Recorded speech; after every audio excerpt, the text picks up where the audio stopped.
Solid Records. Instrumental serial killer, original silent killer. Damn, dead. Richinari.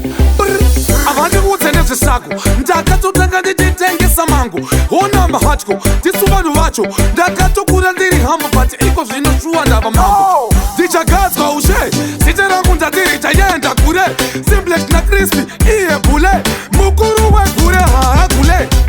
apana pateudzwa nemadinga inga takachenda takarima takatimba apana pateterera madinga isu navo hatibhope takalinga tinoteerera akatisika kwete vanoda kundiona ndichitsika aiwa ndovakika kwandinoenda ndinofika mangoma ndichibika ndinoyipa ndichiisa kuzvariwa kukurira muspika ndinobata kumakunge goalkeeper mika iri hana skiri yakachipa handidzi mzuda mugende ndakatinda opposite yekupisa ndiri winda ndosaka mutichiona ndichisprinta kuita kunge arine nemoringa ndova raponyema pamadhiri timba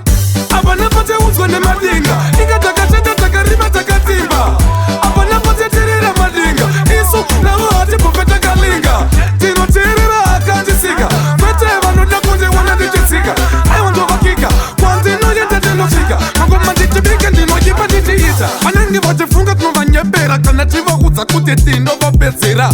aiwa isu satimbokopera hatizombofe takapfeferwa tovatenhera mudanga kuita kuita kunge huku dziri kumodhela ubva vakerwa ubva vasiwa vachiita kunge ozemwa matavagogera tobva tavajogera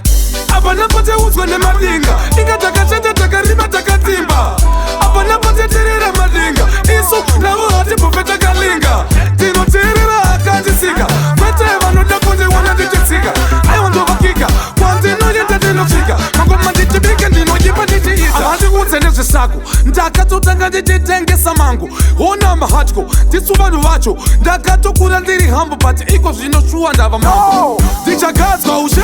zita rangu ndatiri chaenda kure Simplex naCrispy